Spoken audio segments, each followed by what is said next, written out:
গেল মে মাসে ভারতের সঙ্গে রক্তক্ষয়ী যুদ্ধে নিজেদের প্রমাণ করেছে পাকিস্তান। উন্নত ক্ষেপণাস্ত্র ব্যবস্থা ও আধুনিক সামরিক সক্ষমতা দিয়ে সেই যুদ্ধে ভয়াবহ হামলা চালিয়েছে ইসলামাবাদ। সেই যুদ্ধের ক্ষত না শুকাতেই আবারও শত্রুর বুকে কাঁপন ধরাতে মাঠে নেমেছে পাকিস্তান। এবার নিজেদের তৈরি ব্যালিস্টিক ক্ষেপণাস্ত্র পরীক্ষা চালিয়ে শক্তির নতুন এক অধ্যায়ের সূচনা করল দেশটি। নিজস্ব প্রযুক্তিতে নির্মিত জাহাজ বিধ্বংসী এই ব্যালিস্টিক মিসাইলের সফল পরীক্ষা চালিয়েছে পাকিস্তান নৌবাহিনী। জল ও স্থল দুই পরিবেশেই শত্রুপক্ষকে নিশ্চিহ্ন করতে সক্ষম এই ভয়ঙ্কর ক্ষেপণাস্ত্র। মঙ্গলবার এই তথ্য জানিয়েছে দেশটির শীর্ষ গণমাধ্যম ডন। এদিকে সফল পরীক্ষার পর দেশ জুড়ে উচ্ছ্বাস ছড়িয়েছে পাকিস্তানে।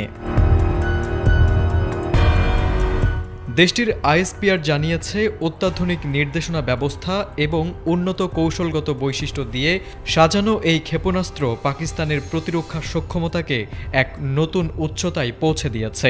হ্যাসেল ফ্রি জীবনের smart companion Walton home and kitchen appliance. ক্ষেপণাস্ত্রটিতে উন্নত প্রযুক্তি যুক্ত থাকায় মাঝ আকাশেই দিক পরিবর্তন করে লক্ষ্যবস্তুতে আঘাত হানতে সক্ষম।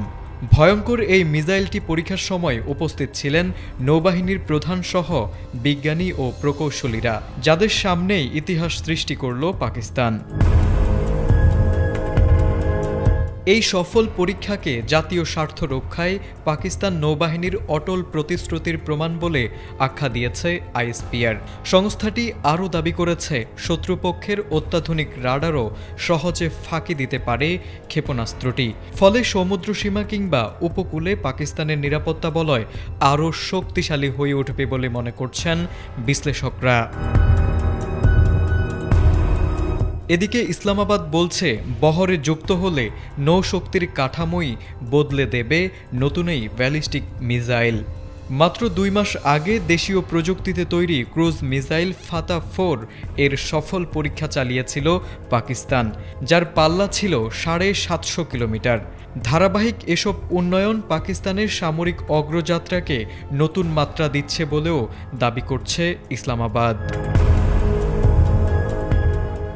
তারেক আজিজ, এটিএন বাংলা।